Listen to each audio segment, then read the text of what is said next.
안녕하세요, 힐링수영입니다. 새벽 출근 시 패딩을 꺼내야 할 정도로 날씨가 많이 추워졌는데요. 여름에는 괜찮은데 유독 추운 겨울에 많이 나타나는 현상 알고 계시나요? 그렇습니다. 바로 운동 중 두통인데요. 최근 머리가 어지럽다, 뒷골이 땡긴다, 머리 아픔을 호소하는 현들이 자꾸 생기고 있습니다.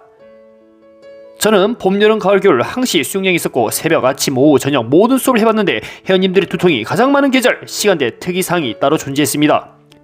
오늘은 수영장에서 두통은 왜 생기는지, 그리고 어떤 사람에게 주로 발생하는지 알아보겠습니다.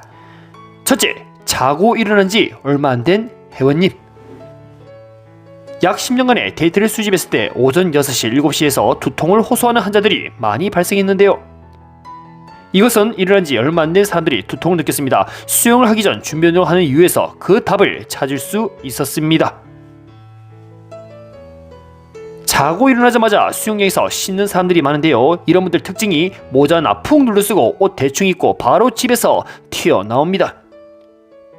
샤워실에서 씻고 수영복으로 갈아입은 뒤에도 사실 비몽사몽입니다. 체조를 후다닥 급하게 따라하고 수영을 하려는데 몸이 아직도 굳어있죠.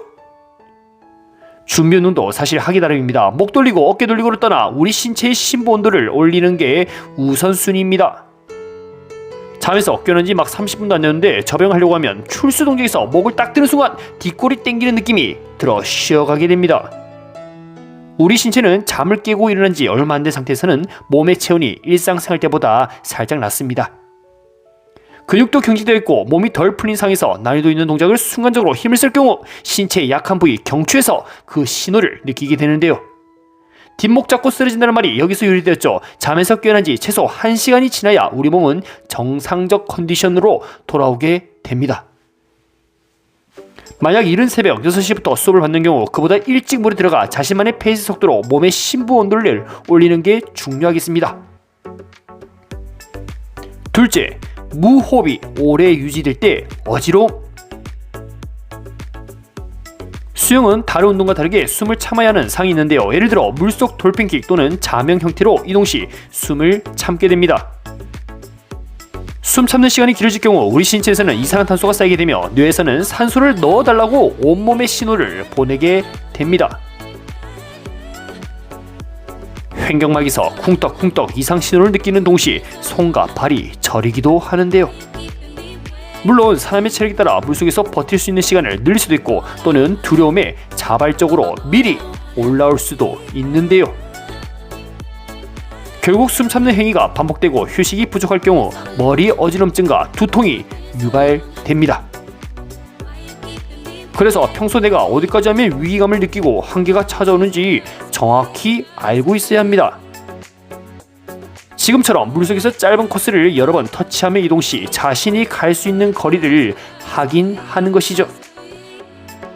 항상 자명할 때는 제가 쳐다보고 확인하기 때문에 얕은 물에서도 집중을 유지하게 됩니다. 비록 숨을 참는 자명이 두통과 어지러움을 유발할 수 있지만 우리는 이 힘든 훈련도 겪어 더 강해지는 것을 목표로 삼고 있지요. 향후 다른 영법에서도 강력하게 벽 앞으로 달려가 재빨리 턴 이후 물속에서 빠르게 탈출할 수 있게 됩니다. 체력이 있어야 많은 기술을 소화할 수 있기에 힘든 훈련도 즐기면서 하는 마인드가 필요하겠죠. 셋째, 미주신경성 실신. 영화나 드라마에서 보면 충격진이 사실을 듣고 쓰러지는 경우가 발생하는데 이런 부분은 미주신경성 실신에 의한 것입니다. 미주신경성 실신을 설명하는 기전은 자율신경계의 조절 실패라 볼 수 있는데요. 우리 몸은 자율신경계라는 것이 혈압과 맥박을 조절합니다. 아주 중요한 기관이죠.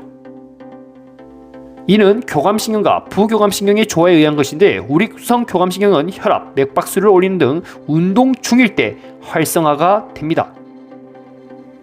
반면 부교감신경은 맥박수와 혈압을 낮추는데요. 운동 후 휴식을 할 때 부교감신경이 활성화되지요.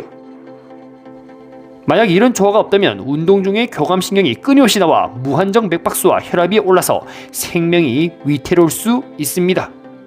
열이 안 내려가요. 그래서 운동 중에 교감신경의 흥분도가 증가하게 되면 부교감신경이 서서히 활성화하여 증가된 교감신경을 억제하는 게 우리 신체의 자연스러운 일이었죠. 그런데 문제는 오늘 운동을 평소보다 더 열심히 하여 교감신경이 엄청 활성화되는 겁니다. 맥박수도 올라가, 혈압도 올라가, 엄청 다 올라가요. 부교감신경도 따라서 활성화되기 시작하는데 교감신경이 워낙 강하다 보니 그에 맞는 더 강한 부교감신경이 더 필요하겠죠. 교감신경을 억제하는 부교감신경이 너무 과도하게 억제를 하게 되어 올라갔던 혈압이 정상 이하로 감소하여 저혈압이 생기고 빨라졌던 맥박수도 정상 이하로 감소하여 오히려 느린 맥박이 됩니다. 이렇게 비정상적으로 과도하게 교감신경을 억제하여 정상보다 맥박수는 낮아지고 혈압도 낮아지는 미주신경성 실신이라고 표현을 합니다. 결국 운동을 필요 이상 과하게 했을 때 두통, 머리 어지럼증, 구토는 미주신경성 실신과 관련이 있게 되지요. 그 외 수모, 수경이 작아 머리를 쪼이거나 물에 대한 두려움이 스트레스로 작용하여 두통을 유발하기도 합니다. 결론적으로 한겨울 영하 10도 정도의 새벽 6시 수업을 들어왔습니다. 자다가 일어난 지 30분도 안 지났는데 바로 힘든 저병으로 오버페이스를 했다 하면 이러면 유식한 말로 미주신경성 실신으로 두통과 어지러움, 메스꺼움을 동반할 수 있다 이 말입니다. 여러분들 날씨가 점점 추워지고 있습니다. 수영, 본 운동 하기 전에 몸 확실히 풀어주시고 있나요? 새벽부터 너무 무리하면 두통 유발할 수 있으니 뭐든 자신에게 맞는 운동 강도로 하시길 바랍니다. 오늘도 영상 시청해서 감사합니다.